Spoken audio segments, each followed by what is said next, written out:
Buenos días. Finally চলে এলো most wanted web series মানি হাইস্টের web সিরিজটি দেখোনি বা দেখেছো তাদেরকে আবারও মনে করিয়ে দেওয়ার জন্য চলো শুরু করি মানি হাইস্টের সিজন 1 এর এক্সপ্লেনেশন। সিরিজের শুরু হয় এই শার্প লুকিং মেয়েকে দেখিয়ে। তার আসল নাম তো আমরা জানি না, তবে সে জানায় তার নাম টোকিও। টোকিও একজন পাক্কা ব্যাংক ডাকাত। জীবনে এখন পর্যন্ত সে তার বয়ফ্রেন্ডের সাথে ভুরি ভুরি ব্যাংকের ভর সাবার করেছে, তবে গত কয়েকদিন আগে এক মিশনে সে নিজের চোখের সামনে তার বয়ফ্রেন্ডকে হারিয়ে একদম ভেঙে পড়েছে। ইতিমধ্যে একজন পুলিশকে গুলি করে হত্যা করার কারণে টোকিওর উপরে এখন মার্ডার কেস ঝুলছে, যার জন্য পুরো স্পেনের পুলিশ এখন তাকে খুঁজতে মরিয়া। টোকিও স্পেন ছেড়ে পালিয়ে যাওয়ার প্ল্যান করেছে, তবে তার আগে সে একবার তার মায়ের সাথে দেখা করতে চায়, যার ফলে সে তার মাকে কল দিয়ে তার সাথে দেখা করার প্ল্যান করে। কিন্তু ঠিক সেই মুহূর্তে আমরা একজন জেন্টলম্যানকে দেখতে পাই যে টোকিওর সাথে কথা বলতে চাইছিল। ইয়েস, এই হচ্ছে আমাদের লিড ক্যারেক্টার আর আমার মোস্ট ফেভারিট মিস্টার প্রফেসর। এদিকে টোকিও এই বান্দাকে পুলিশ ভেবে একদম জায়গা মতন পিস্তল ঠেকিয়ে তাকে চলে যেতে বলে, তবে প্রফেসর তাকে জানায় যদি তুমি এখন বাড়ি যাও তাহলে এই দেখো কারা তোমার জন্য অপেক্ষা করছে। প্রফেসরের কাছ থেকে এই ছবি দেখে সে বুঝে নেয় যে তার বাড়িতে পুলিশ অপেক্ষা করছে তার জন্য। তখন প্রফেসর জানায় আজ থেকে ঠিক 6 মাস পর আমি 2.4 বিলিয়ন বা 2400 কোটি ইউরো ব্যাংক ডাকাতি করতে চাইছি। এত অ্যামাউন্টের কথা শুনে টোকিওর মাথা তো পুরো হ্যাং হয়ে যায়। এছাড়াও প্রফেসর বলতে থাকে এই কাজের জন্য আমার এমন কিছু এক্সপার্ট টিম মেম্বার দরকার যাদের হারাবার আর কিছুই নেই। এখন যদি তুমি চাও তাহলে আমার সাথে এই মিশনে যোগ দিতে পারো। আসলেই তো টোকিওর এখন হারাবার মতন কিছুই ছিল না, তাই তো সে আর কোনো কিছু চিন্তা না করেই যোগ দেয় এই প্রফেসরের সাথে। পরের সিনেই আমরা প্রফেসরের পুরো টিমকে দেখতে পাই যারা আর কিছুদিনের মধ্যেই এই হাইস্ট শুরু করতে যাচ্ছে। গত কয়েক মাস ধরে প্রফেসর সবাইকে একত্রিত করেছে এই হাইস্টের জন্য। প্রফেসর প্রথমে তাদের সবাইকে পৃথিবীর নাম করা শহরের নামে নিজেদের নাম সেট করতে বলে, কারণ এই টিমের যে রুলস আছে সেই অনুসারে কেউই কারোর ব্যক্তিগত লাইফ সম্পর্কে জানতে পারবে না। তার মানে নিজেদের মধ্যে কোনো ইটিশ পিটিশ তো প্রশ্নই আসে না। যাই হোক, সেই শহরের নাম থেকেই মূলত এই মেয়েটা নিজের নাম টোকিও করে নেয়। এবার চলো আগে পরিচিত হয়ে আমাদের সব এক্সপার্ট বসদের সাথে। এই হচ্ছে বার্লিন। যদি দুনিয়াতে সবচেয়ে পারফেক্ট চোর বলে কাউকে গালি দিতে হয় তাহলে বার্লিনের নাম নিতেই হবে। বহুবার পুলিশের প্যাদানি খেলেও চুরি বিদ্যা তিনি ছাড়তে পারেনি। এই কিউট ছেলেটির নাম হচ্ছে রিও, যে দুনিয়ার এমন কোনো কম্পিউটার নাই যে হ্যাক করতে পারে। অবশ্য টোকিও কিন্তু ইতিমধ্যে রিওর প্রেমে হাবুডুবু খাচ্ছে। This is Nairobi. নকল টাকা বানাতে যদি কাউকে গ্র্যান্ড মাস্টার বলা হয় তাহলে নাইরোবির নাম তোমাকে নিতেই হবে। এই যে গান্ডা গুন্ডা দুজন যোদ্ধাকে দেখতে পাচ্ছ, এরা হচ্ছে আপন দুই ভাই যাদের নাম অসলো ও হেলসিঙ্কি। এদের সাথে কমব্যাট বা ফায়ারিং এ ধারের কাছেও কেউ যেতে পারবে না। তবে সবচেয়ে ব্যাডাস ক্যারেক্টার হচ্ছে এই ডেনভার। এর মতন রকচটা আর ড্যাম কেয়ার এই পুরো টিমের মধ্যে কেউ নেই। আর ড্রাগস তো তার কাছে দুধ ভাত। ডেনভারের বাবা মস্কো, জীবনের একটা বড় অংশ সে কয়লার খনিতে কাজ করেছে, ফলে কোনো ধরনের সুড়ঙ্গ খোঁড়া তার কাছে বা হাতের খেল। And finally this is the professor, যার সম্পর্কে পৃথিবীর কেউই কিচ্ছু জানে না। তার না আছে ভোটার আইডি বা না আছে পাসপোর্ট। মোট কথা, মানুষ হিসেবে প্রফেসর খাতা কলমে এই পৃথিবীতে এক্সিস্ট করে না। এই তো হয়ে গেল সবার পরিচয়। এবার চলো ব্যাংক ডাকাতির কাহিনীতে নেমে পড়ি। প্রফেসর জানায় আমরা এমন স্টাইলে ব্যাংক ডাকাতি করতে যাচ্ছি যেটা দেখে পরে দুনিয়ার সকল ডাকাতরা বলবে যে ইস, এত সহজ আইডিয়া কেন আমাদের মাথায় আসলো না।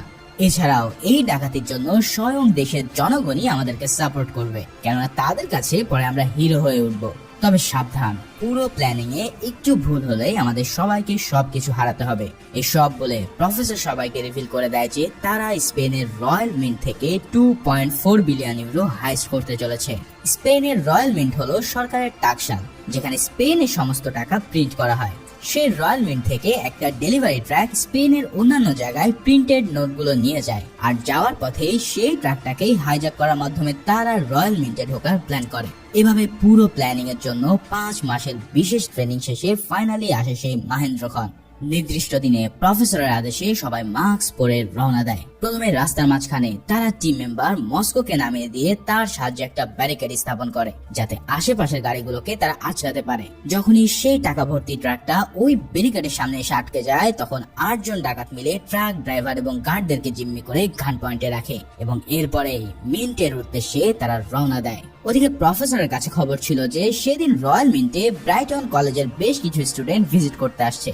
তাদের মধ্যে একজন ছিল ব্রিটিশ অ্যাম্বাসিডারের মেয়ে অ্যালিসন পার্কার। এই পার্কার একজন ভিআইপি হওয়ায় সে প্রফেসরের প্ল্যানের একটা গুরুত্বপূর্ণ অংশ ছিল।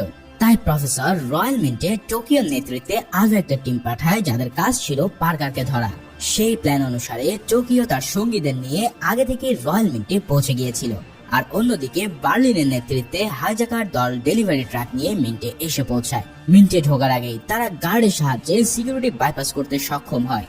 এদিকে সেই স্টুডেন্টরা কিছু সময়ের মধ্যে এসে পড়লে হাইজ্যাকাররা তাদের আসল কাজ শুরু করে দেয়। প্রথমে তারা রিওর সাহায্যে পুরো বিল্ডিং এর অ্যালার্ম সিস্টেম হ্যাক করে ডিসেবল করে ফেলে। তারপর সবাইকে হোস্টেজ বানিয়ে সেখানকার সব দরজাগুলো ক্লোজ করে দেওয়া হয়। ইতিমধ্যে সমস্ত হলে প্যানিক ছড়িয়ে পড়লে টোকিও তাদের প্ল্যান মোতাবেক অ্যালিসন পার্কারকে খুঁজতে শুরু করে। কিন্তু অ্যালিসন ততক্ষণে বাসে পরিচিত হয় একটা ছেলের সাথে ইয়ে করতে ব্যস্ত ছিল। তবে সেই ছেলেটা হঠাৎ তাদের গোপন কিছু ছবি ইন্টারনেটে ছেড়ে দিতে চাইলে অ্যালিসন চিৎকার করা শুরু করে। এই চিৎকার শুনে টোকিও অ্যালিসনের লোকেশন বুঝতে পেরে তাকে তার প্রেমিকা সহ ওই জিম থেকে বের করে নিয়ে আসে। এরপর হোস্টেসদের সবাইকে এক জায়গায় জড়ো করা হলে হাইজ্যাকাররা সবার সেলফোন নিয়ে সেগুলোতে তাদের নাম লিখে রাখে, যাতে পরবর্তীতে আবারও তাদেরকে ব্যাক দেওয়া যায়। এখানে এই হাইজ্যাকারদের তাদের ক্ষতি করার কোনো প্ল্যানই ছিল না, কিন্তু এদেরকে দিয়ে তাদেরকে হাইস্টের কাজটা সারতে হবে। যাক, এরপর রয়্যাল মিন্টের ভিতরে একটা অ্যানালগ ফোন সেট আপ করে প্রফেসরের সাথে কানেক্ট করা হয়।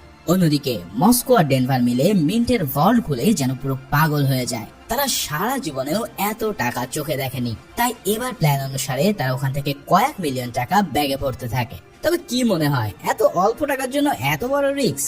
আরে না, কাহিনী তো এখনো বহুত বাকি। এবার ঘটে এক আজীব কাহিনী।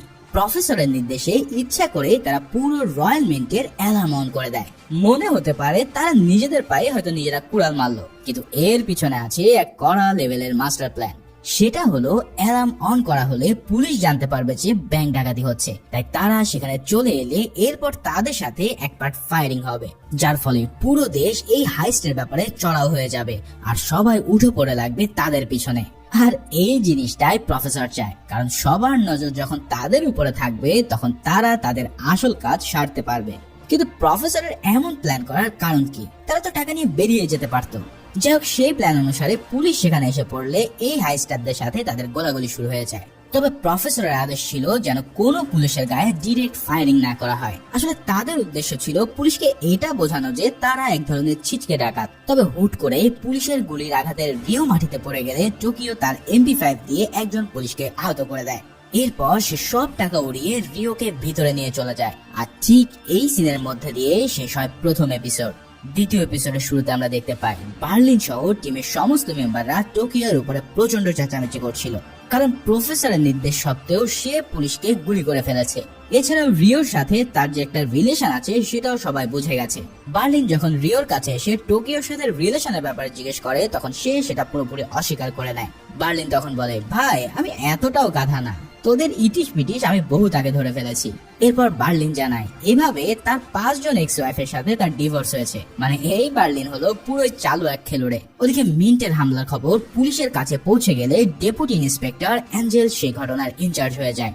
তবে এরপর সে নেগোসিয়েশনের জন্য একজন ইন্সপেক্টরের দ্বারস্থ হয়, যার নাম র্যাকেল। মাথায় রেখো, এ কিন্তু কোনো সাধারণ ইন্সপেক্টর নয়। বড় বড় ক্রিমিনালদেরকে কিভাবে হিপনোটাইজ করে তাদের ঘোল খাওয়ানো যায় সেটা র্যাকেল ভালো করেই জানে। যাক, র্যাকেল এসে প্রথমে সবার ফোনগুলো বন্ধ করে দিয়ে শুধু টেলিফোনের লাইন চালু রাখতে বলে, কেননা শুধু টেলিফোনের মাধ্যমেই হাইজ্যাকাররা নিজেদের সাথে যোগাযোগ করছিল। এর কিছুক্ষণ পর পুলিশের কাছে প্রফেসরের কল আসে, আর সেই কল এবার রিসিভ করে র্যাকেল। প্রফেসর র্যাকেলের সাথে ভয়েস চেঞ্জারের মাধ্যমে এতটাই কুল হয়ে কথা বলছিল যে তার কণ্ঠ শুনে বোঝা যায় যে সে একজন মাস্টারমাইন্ড। প্রফেসর তার কাছে একটা হেলিকপ্টার চায় ব্রাজিলে চলে যাওয়ার জন্য। এখন এত ইজি এক্সিটের প্ল্যান শুনে র্যাকেল কিন্তু ঠিকই ধরতে পারে যে এই বান্দার মতলব অনেক ডিপ। এরপর দেখা যায় রিও সেই পার্কার মেয়েটিকে আলাদা করে একটা রুমে নিয়ে যায়। যেহেতু সে একজন ভিভিআইপি, তাই তাকে অন্যদের চেয়ে সেফ রাখা জরুরি। এদিকে এই মিশনে র্যাকেলের পাশাপাশি আরো একজন ছিল যার নাম কর্নেল পিয়েটো। পিয়েটো প্রথমে সোয়াট টিম নিয়ে হাইজ্যাকারদের সাথে সরাসরি অ্যাটাকে যেতে চায়, কিন্তু এই কথায় র্যাকেল মোটেও রাজি হয় না, কারণ সেখানে অন্তত পক্ষে 68 জন হোস্টেজ আছে। এরপর দেখা যায় প্রফেসরের প্ল্যান অনুসারে প্রত্যেকটা হোস্টেজকে নকল আর্মস আর তাদের মতনই সেম হাইস্টেড ড্রেস পরানো হয়। এর কারণ হচ্ছে যাতে বাইরে থেকে কেউ বুঝতে না পারে যে কে হাইজ্যাকার আর কে হোস্টেজ। হ্যাঁ, এটাই হলো সেই বিখ্যাত ডালি ড্রেস যা তোমার প্রিয় ফ্রি ফায়ার গেমের অনেক দামি বান্ডেল হয়েছিল। যাই হোক, এখানে আমাদের সাথে পরিচয় হয় এই রয়্যাল মিন্টেরই একজন উচ্চ পদস্থ অফিসার আর্তুরোর সাথে। এই স্যারটাকে তোমরা ভালো করে চিনে রেখো কিন্তু, কারণ বস যে পরবর্তীতে এমন সোয়াগ দেখাবে তা তোমরা জীবনেও ভুলতে পারবে না। তো আর্তুরো তাদেরকে এখানে অনুরোধ করে যে যারা এখানে অসুস্থ আছে তাদেরকে যেন ওষুধের ব্যবস্থা করা হয়। এছাড়াও মনিকা নামের এই মেয়েটির প্রতি আমাদের বস বেশ দুর্বল, যার কারণ হলো বস তার বইয়ের ফ্রাস্ট্রেশন মনিকার উপর দিয়ে কাটাতে গিয়ে তাকে প্রেগনেন্ট করে ফেলেছে। যদিও এখন সে কোনোভাবেই এই বাচ্চার বাপ হতে চায় না, মানে তলে তলে টেম্পু চালানো আর কি। তবে এই সব কিছুই নাইরোবি আগে থেকে টের পেয়ে যায় বিধায় মনিকাকে সে একটু সেফ রাখে। ওদিকে র্যাকেল হঠাৎ জানতে পারে যে কর্নেল প্রিয়েটো তার সোয়াট টিমকে তার নিষেধ সত্ত্বেও ভিতরে মিশনের জন্য রেডি করছে। এই কথা শুনে সে প্রচন্ড রেগে গিয়ে কর্নেলকে এই কারণ জিজ্ঞেস করলে কর্নেল জানায় ভিতরে ব্রিটিশ অ্যাম্বাসেডরের মেয়ে আছে, যার কারণে উপর মহল থেকে প্রচুর চাপ, ফলে এখনই তাদেরকে উদ্ধার করতেই হবে। তো সেই মোতাবেক পুরো একটা সোয়াট টিম চলে যায় গোপন এক রাস্তা দিয়ে রয়্যাল মিন্টের দিকে। তবে প্রফেসর আগেই জানতো যে এমন কোনো কাহিনী নিশ্চয়ই হবে, তাই সে আগে থেকেই তাদের খাতির যত্ন করার জন্য টোকিওদের রেডি করে রেখেছিল। প্রিয়েটোর আদেশে সোয়াট টিম প্রথমে মিন্টের দেওয়ালে ড্রিল করে ভিতরে একটা ক্যামেরা পাঠায়। তবে সেইখান দিয়ে তারা দেখতে পায় পুরো একটা দল মেশিন গান হাতে নিয়ে বসে আছে। ভাইরে ভাই, এই সিন দেখে তো তাদের আত্মা পুরো খাঁচা ছাড়া হওয়ার জোগাড়। তবে আরো ভয়ের ব্যাপার হচ্ছে পার্কারকে বন্দুক ঠেকিয়ে রিও কল দেয় একটা টিভি চ্যানেলে, আর তাকে দিয়ে বলানো হয় যে সকল হোস্টেজের গায়ে হাইজ্যাকারদের মতনই সেম ড্রেস পরানো আছে, তাই যদি আপনারা অপারেশন লঞ্চ করেন তাহলে অনেক নিরীহ প্রাণ ঝরে যাবে, তাই প্লিজ এই মিশনটা আপনারা অ্যাভয়েড করেন। এই সব কথা যেহেতু পাবলিক হয়ে গেছে তাই হোস্টেসদের আলাদা করে চিনতে না পেরে বাধ্য হয়ে সোয়াট টিম তাদের মিশন সেখানেই ক্যান্সেল করে দেয়। তার মানে এটাই ছিল প্রফেসরের মাস্টার প্ল্যান। তবে এখানেই শেষ নয়, প্রফেসর কিন্তু ওই মেয়েটাকে জিম্মি করে রেখেছে কারণ সে যেন রয়্যাল মিন্টের দীর্ঘ সময়ের জন্য দখল করতে পারে। এখন এর প্রধান কারণ হচ্ছে সেখানে থাকা সমস্ত পেপারে যেন তারা ইচ্ছা মতো টাকা ছাপাতে পারে।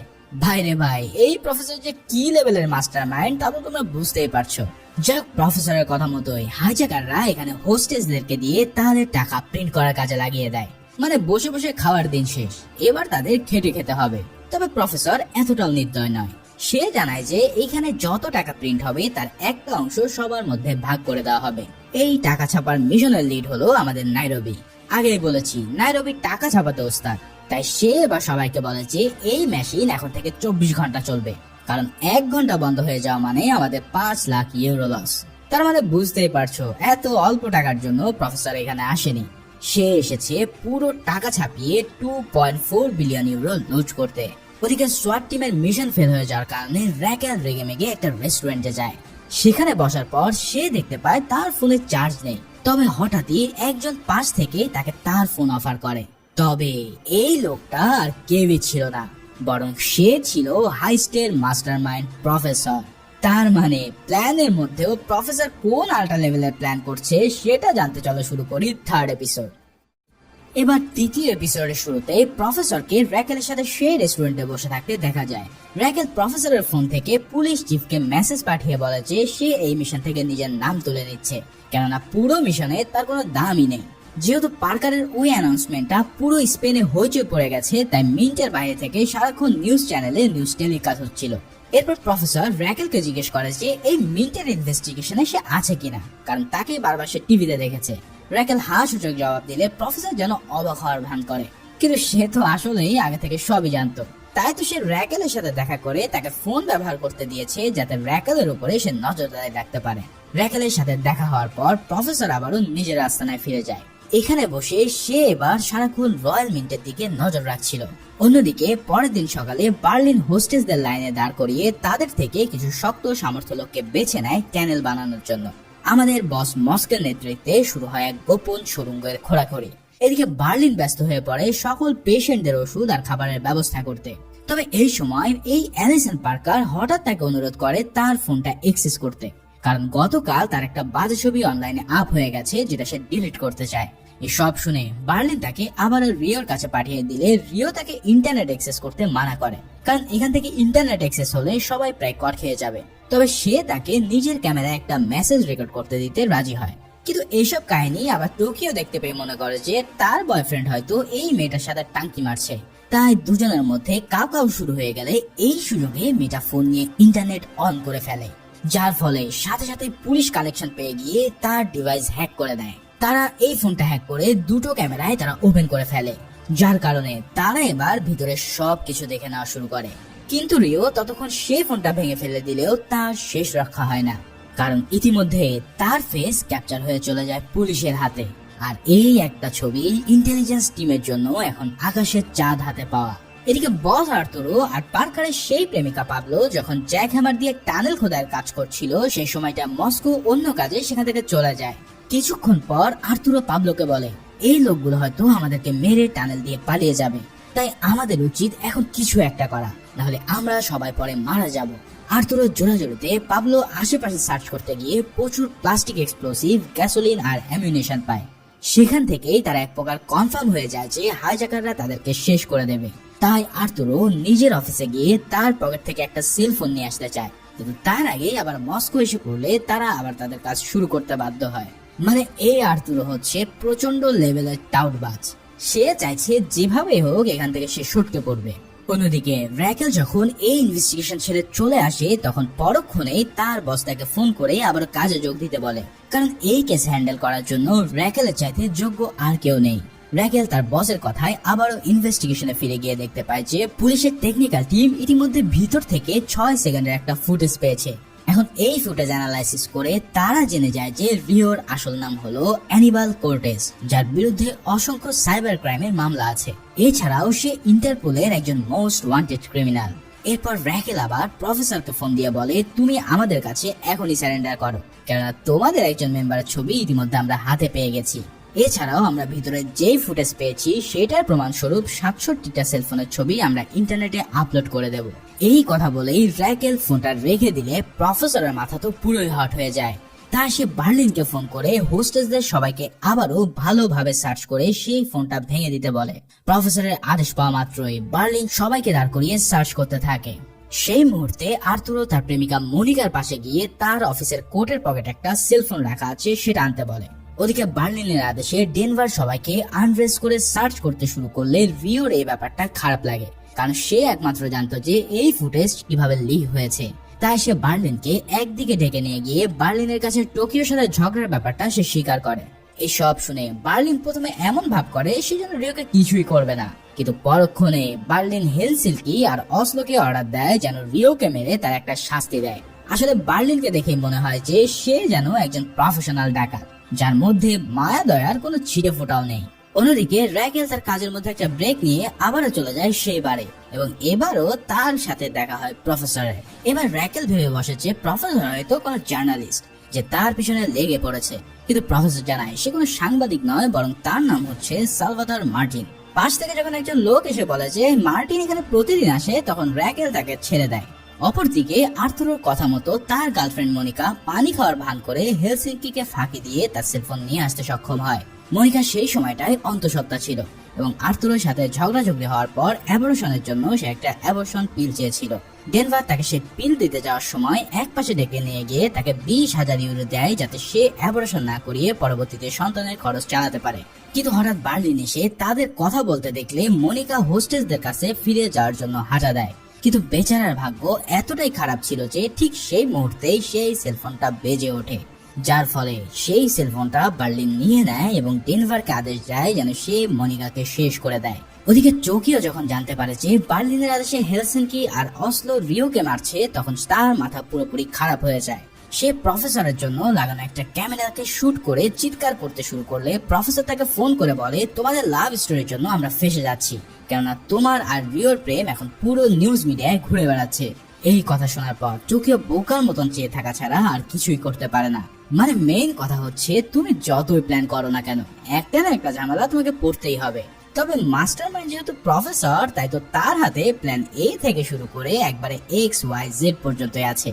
যাই হোক, ওদিকে ডেনভারও বার্লিনের আদেশ মতন মনিকাকে মারার জন্য রেডি হয়, কিন্তু কিছুতেই তার বিবেক এই কাজ করতে সায় দিচ্ছিল না।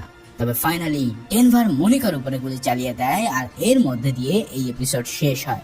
এরপর 4 নম্বর এপিসোডের শুরুতেই আমরা দেখতে পাই ডেনভার আসলে ফ্লোরে শুট করেছিল, কেননা সে মনিকাকে মারতে চায়নি। এরপর মনিকার কথায় ডেনভার মনিকার পায়ে শুট করে রক্ত মাখা অবস্থায় তাকে মেঝেতে শুইয়ে রাখে। এটা করার কারণ হচ্ছে যাতে সবাই মনে করে যে সে আসলেই মনিকাকে মেরে ফেলেছে।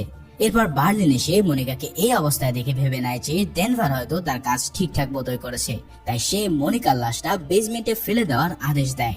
ডেনভার তাকে দিয়ে এই কাজ করানোর জন্য বার্লিনের উপরে প্রচন্ড রাগ প্রকাশ করে এবং এরপরে সে মনিকাকে নিয়ে গিয়ে একটা সেফ ভল্টের মধ্যে লুকিয়ে ফেলে। ওদিকে প্রফেসর তার মাস্টার প্ল্যানের একটা অংশ হিসেবে র্যাকেলের কাছ থেকে দুটো ট্রাক এবং একটা জাহাজ চায়, যাতে এটা দিয়ে তারা হাইজ্যাক করে পালিয়ে যেতে পারে। এছাড়াও সে জানায় এর পরপরই সে সব হোস্টেসদেরকে সেফলি পুলিশের হাতে তুলে দেবে। এখন প্রফেসরের সাথে এই কথা বলার পর র্যাকেল বুঝে যায় যে এই হাইজ্যাকাররা আসলে ইচ্ছে করে সময় ক্ষেপণ করছে, কারণ তাদের মূল প্ল্যান হচ্ছে মিন্টের সমস্ত মানি পেপারে টাকাগুলো প্রিন্ট করা। যাই হোক, র্যাকেলের সাথে কথা বলার মাঝে প্রফেসরের সেলফোনে র্যাকেলের মায়ের কল আসতে থাকে। আসলে র্যাকেল সেদিন ওই প্রফেসরের ফোন দিয়ে তার মাকে ফোন করেছিল, যার কারণে এর জন্য প্রফেসরের ফোনে তার মায়ের কল আসছিল। এদিকে রয়্যাল মিন্টের ভিতরে গানশট শোনার পর সব হোস্টেসরা অধৈর্য হয়ে পড়লে বার্লিন সবাইকে জানায় পুলিশের সাথে যোগাযোগ করার জন্য একজন হোস্টেসকে তাদের মারতে হয়েছে। এই কথা শোনার পর টোকিও প্রচন্ড রেগে যায়, কেননা প্রফেসরের মেন রুলস ছিল হাইজ্যাকারদের কাউকে খুন করা যাবে না। তাই টোকিও তখন রিওকে দিয়ে প্রফেসরকে ফোন করাতে যায়, কিন্তু প্রফেসর ওপাশ থেকে ফোন রিসিভ করে না, কারণ ইতিমধ্যে প্রফেসর তখন তার ফোন নিয়ে সোজা চলে গেছে রয়্যাল মিন্টের দিকে। চিন্তা করো, যে এইসব কিছু করছে সেই কিনা সোজা চলে গেছে ইনভেস্টিগেশন সাইটে।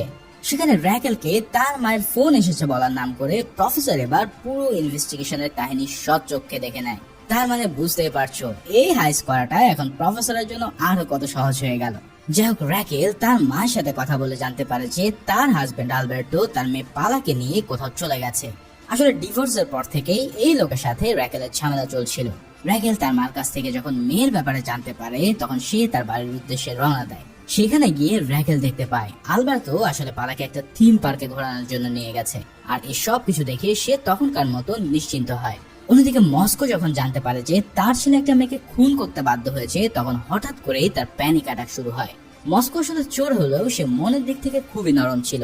সে এই হাইস্টে আসতে রাজি হয়েছিল কারণ তার ছেলে একজন বড় ড্রাগ ডিলারে ড্রাগস হারিয়ে ফেলে, যার কারণে নিজের ছেলের জীবন বাঁচাতে তার প্রয়োজন ছিল অনেক টাকা, আর এর জন্য সে এই হাইস্টে যোগ দিয়েছে।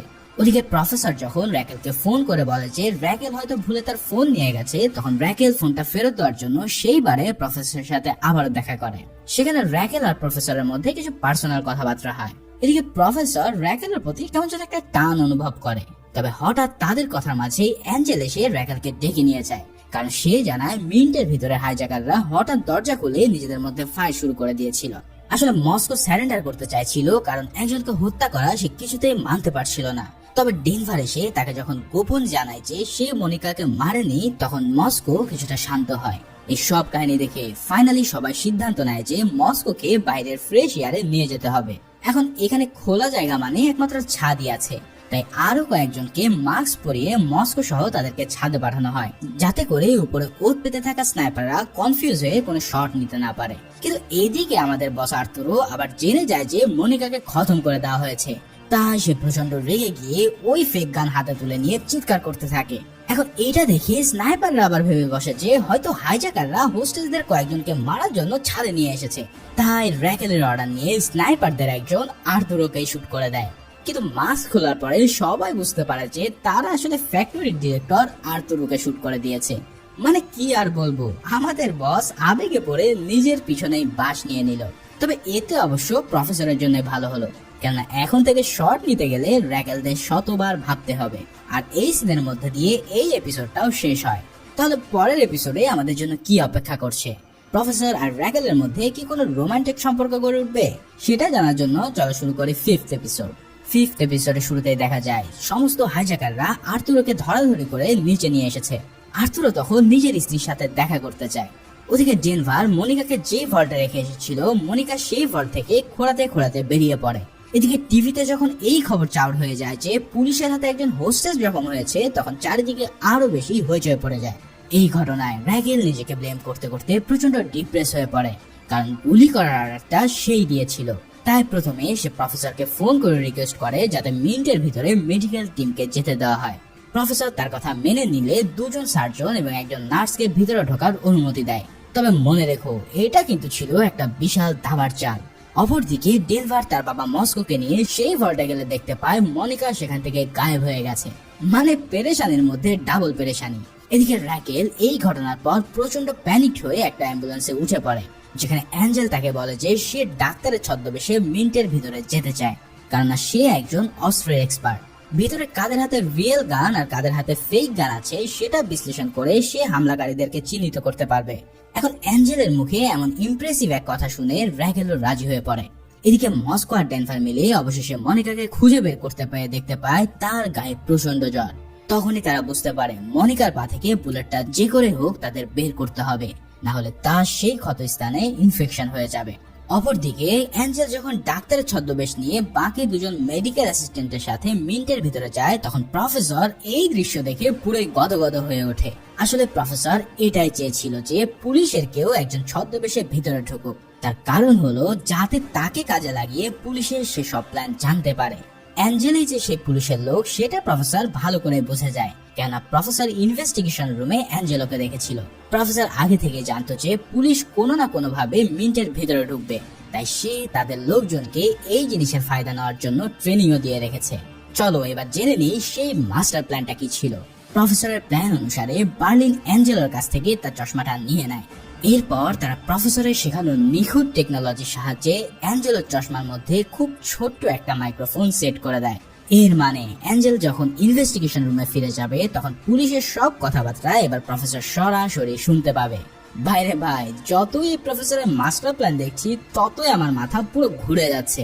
যাই হোক, এর মধ্যে দিয়েই এই এপিসোডও এখানেই শেষ হয়। এখন পর্যন্ত 2 দিন পার হয়ে গেছে, আর এর মধ্যে হাইজ্যাকাররা অনেকটা টাকাও প্রিন্ট করে ফেলেছে। তবে পুলিশ এখনো তাদের টিকিটাও ছুঁতে পারেনি। এখন দেখা যাক পরের এপিসোডে কি হয়। 6ষ্ঠ এপিসোডের শুরুতেই অ্যাঞ্জেলো আর তার সঙ্গী ডাক্তারদের আর্থুরের অপারেশন করতে দেখা যায়। এর মাঝে ডেনভার আবার ডাক্তারের একটা স্ক্যাপেল চুরি করে নেয়, আর সেটা নিতে গিয়ে তার হাত থেকে সেই কাগজটা পড়ে যায় যেটা মনিকা আর্তুরোকে দিতে বলেছিল। কেন তোমরা তো জানোই যে মনিকা ছিল আর্তুরোর প্রেমিকা। নাইরোবি আবার ব্যাপারটা খেয়াল করে নেয়। এখন স্ক্যালপেল চুরি করার পর ডেনভার ভল্টে গিয়ে দেখতে পায় মনিকা তার আঘাতের জন্য অনেকটা দুর্বল হয়ে পড়েছে। ডেনভার তার সাথে করে অ্যানেস্থেসিয়া ইনজেকশনও নিয়ে এসেছিল, যেটা মস্কো মনিকাকে দিয়ে দেয়। এদিকে ঘটে যায় এক অন্য কাহিনী। র্যাকেলের নির্দেশে মিশন কমান্ডার সুয়ারেজ এবং আরেকজন গোপন একটা টানেল দিয়ে রয়্যাল মিন্টে প্রবেশ শুরু করে। তবে এবার তারা হুবহু হাইজ্যাকারদের মতোই ডালি মাস্ক পরে এসেছে। এর কারণ হলো তাদের মতন মাস্ক পরে গিয়ে তারা যেন তাদের মধ্যে মিশে যেতে পারে, আর সুযোগ মতন সবাইকে তারা যেন খেয়েও দিতে পারে। কিন্তু মাস্টারমাইন্ড প্রফেসর ফ্রিকোয়েন্সি ট্র্যাকারের সাহায্যে জানতে পারে যে 2 জন লোক মিন্টের ভিতরে চলে আসছে। তাই সে দ্রুত বার্লিনকে ফোন করে আর জানায় বার্লিন প্ল্যান বি এর সময় চলে এসেছে। এই কথা শুনে বার্লিন এবার চালে অন্য এক চাল। সে সবাইকে নির্দেশ দেয় দ্রুত নিজেদের মাস্ক বদলে নিতে। তার মানে তো বুঝতেই পারছো, এবার যারা সেজে গুজে আসছে তাদেরকে চিনতে আর কোনো সমস্যাই হবে না। এখন এই মাস্ক বদল দেখে অ্যাঞ্জেলের মাথা পুরোই ঘুরে যায়। সে বুঝতে পারে যে এই মিশনের যে মাস্টার মাইন্ড রয়েছে সে তাদের চেয়ে কয়েক গুণ বেশি ব্রেনের অধিকারী। তাই দ্রুত সে সেখান থেকে বের হয়ে যাওয়ার জন্য অনুরোধ করে, কেন বাইরে গিয়ে র্যাকেলকে এই মিশন অ্যাভয়েড করতে বলতে হবে। তাই রয়্যাল মিন্ট থেকে বের হয়েই অ্যাঞ্জেল দেয় এক বিশাল দৌড়, আর দ্রুত সে এসে জানায় সবাই মাস্ক পাল্টে ফেলে তোমাদের লোককে খেয়ে দেওয়ার প্ল্যান করছে। এই কথা শুনে র্যাকেলও যেন পুরো বলদ বনে যায়। সে সাথে সাথে সুয়েজকে জানিয়ে দিলেও তারা বাধ্য ছেলের মতন ফিরে আসতে বাধ্য হয়। এদিকে অ্যাঞ্জেলের চশমায় তো ছিল প্রফেসরের দেওয়া সেই মাইক্রোফোন, তাই সে এই রুমের সকল কেচ্চা কাহিনী নিজের কানে শুনতে থাকে। সেই সাথে সাথে আমাদের প্রফেসর মুচকি হাসতে থাকে, এই ভেবে যে তার সকল প্ল্যান এখন তীরের মতো কাজ করছে। এখন এই সময়টায় প্রফেসরের রিয়াকশন ছিল একদম দেখার মতো। যাক, অন্যদিকে নাইরোবি মনিকাকে দেওয়া সেই কাগজটা পেয়ে বুঝে যায় যে মনিকা এখনো বেঁচে আছে। তাই মনিকাকে খুঁজতে খুঁজতে সে ভল্টের কাছে এসে পৌঁছে যায় আর মনিকার বুলেট বের করতে ডেনভারকে সাহায্য করে। এর অপরদিকে রয়্যাল মিন্টের ভিতরে হাইজ্যাকাররা হঠাৎ কৌতূহলী হয়ে টিভি দেখতে চায়, কারণ তারা জানতে চায় যে এই নিউজ পাবলিকটা কিভাবে দেখছে। তবে এই নিউজ দেখতে দেখতে রিও হঠাৎ দেখতে পায় তার বাবা মাও একটা টিভিতে ইন্টারভিউ দিচ্ছে। এখানে সে শুনতে পায় তার বাবা মা তাকে নিয়ে অনেক ঘৃণা করছে, আর এই কথা শুনে রিওর মনটা প্রচন্ড খারাপ হয়ে ওঠে। যার ফলে এখান থেকে সবাই বুঝতে পারে যে কেন প্রফেসর তাদেরকে কোনো সময় নিউজ চ্যানেল দেখতে নিষেধ করেছিল। আসলে এই হাইজ্যাকাররা প্রতিটা মুহূর্তে কিছু না কিছু করে বসছিল, যেটা প্রফেসরের মাস্টার প্ল্যানকে হুমকির মুখে ফেলে দিচ্ছিল। এরপর দেখা যায় র্যাকেল প্রায় 30 ঘন্টা পর ঘুমাতে যাওয়ার জন্য বাড়ির দিকে যাচ্ছে। তখন অ্যাঞ্জেল তাকে নাইট ড্রিঙ্কস এর অফার করলেও র্যাকেল তা না করে দেয়। এতে করে অ্যাঞ্জেলের মনটা বেশ খারাপ হয়ে ওঠে। আসলে অ্যাঞ্জেল একতরফা ভাবে র্যাকেলকে অনেক আগে থেকেই ভালোবাসতো, কিন্তু একজন কলিগের সাথে রিলেশনে যাওয়া উচিত না বিধায় র্যাকেল সবসময় তাকে রিলেশনে যেতে বাধা দিয়েছে। তাই তো রাতের ড্রিঙ্কস করার সময় অ্যাঞ্জেল কিছুটা মাতাল হয়ে কল দেয় র্যাকেলকে। অন্যদিকে প্রফেসরও কিন্তু শুয়ে শুয়ে ঠিকই র্যাকেল আর অ্যাঞ্জেলের কথাগুলো শুনছিল। এখানে অ্যাঞ্জেল র্যাকেলের উপরে মাতাল হয়ে অনেক খারাপ কথা বলতে থাকে, যার মধ্যে সে এমন একটা কথা বলে যেটা শুনে প্রফেসরের মাথার হুঁশ একদম উড়ে যায়। সে প্রচন্ড মাতাল হয়ে আর রেগে গিয়ে বলে যে আজ আমার সাথে ড্রিঙ্কস করতে না আসলেও সেদিন তো এক লোকের সাথে খুব হেসে খেলে ড্রিঙ্কস করছিলে। আমার তো মনে হয় তুমি সুযোগ পেলে তার সাথেও বিছানা শেয়ার করবে। এই কথা শুনে র্যাকেলও অনেক শকড হয়ে বলে, হ্যাঁ, আমার যার সাথে মন চায় আমি তার সাথেই শোবো। এই সব গোপন কথা শুনে প্রফেসরের গলা তো একদম শুকিয়ে যায়। তবে র্যাকেল জানে যে অ্যাঞ্জেল অনেক মাতাল বলে সেই সবকিছু বলছে, তাই সে কাল দেখা হবে বলে ফোনটা রেখে দেয়। এদিকে টোকিও ঘটায় এক অন্য কাহিনী। সে বার্লিনের অফিসে গিয়ে সোজা তাকে গান পয়েন্টে নিয়ে বলে, তুমি এক্ষুনি প্রফেসরকে কল দিয়ে জানাও যে তুমি একজনকে হত্যা করেছো, যেটা আমাদের এই মিশনে সবচেয়ে বড় নিয়ম বহির্ভূত কাজ। আসলে এতক্ষণেও প্রফেসর জানে না যে তার মেন রুলস ইতিমধ্যে ব্রেক করা হয়েছে। বার্লিন এই কথাটা আসলে লুকাতে চেয়েছিল, কেননা প্রফেসর আর যাই হোক এমন ভুল কখনোই ক্ষমা করতে পারবে না। কিন্তু গান পয়েন্টে থেকে সে বাধ্য হয় প্রফেসরকে কল দিতে। এত রাতে রয়্যাল মিন্ট থেকে ফোন আসছে দেখে প্রফেসরের বুক ধড়াস করে ওঠে। এর উপর যেই না সে এই হত্যাকাণ্ডের কথা জানে, তখন প্রফেসর ভিতর থেকে একদম মুষড়ে পড়ে। আর যাই হোক, বার্লিন হচ্ছে প্রফেসরের সবচেয়ে কাছের বিশ্বস্ত বন্ধু। সে এমন কাজ করতে পারে সেটা প্রফেসর কোনোভাবেই মানতে পারছে না। বার্লিন তখন তাকে বলে এই মিশনের ইনচার্জ হিসেবে বিভিন্ন সিচুয়েশনে তাকে অনেক কঠিন সিদ্ধান্ত নিতে হবে, যেগুলো তাদের রুলস ভায়োলেট করতে পারে। বাট প্রফেসর চাইলে এর জন্য তাকে শাস্তি দিতে পারে, কেননা বার্লিন প্রফেশনালিজমে পুরোপুরি বিশ্বাসী। তাই সে এটা আশা করে যে বস হিসেবে প্রফেসর অবশ্যই বার্লিনকে শাস্তি দেবে, আর যদি সে না দেয় তাহলে প্রফেসরের উপরে তার বিশ্বাস থাকবে না। মানে এই বার্লিন পুরো পাথরে করা এক রোবট। এই সব শুনে প্রফেসর জাস্ট একটা কথাই বলে, সে জানায় খুব শীঘ্রই পুলিশ সকল হোস্টেসকে জীবিত থাকার প্রমাণ চাইবে। আর এই কথা বলেই শেষ হয় 6 নম্বর এপিসোড। এখন ঝামেলা যেহেতু শুরু হয়ে গেছে, তাই হাইস যে মোটেও প্ল্যান অনুসারে চলবে না তা তো তোমরা বুঝতেই পারছো। তবে ফাইনালি কি হবে সেটা জানতে খুব দ্রুতই আসবো সিজন 1-এর 7 থেকে 13 নম্বর এপিসোডের এক্সপ্লেনেশন নিয়ে, যার লিঙ্ক পেয়ে যাবে এই ভিডিওর পিন কমেন্টে। তো চলো সেই পর্যন্ত সবাই ভালো ও সুস্থ থাকো। আল্লাহ হাফেজ।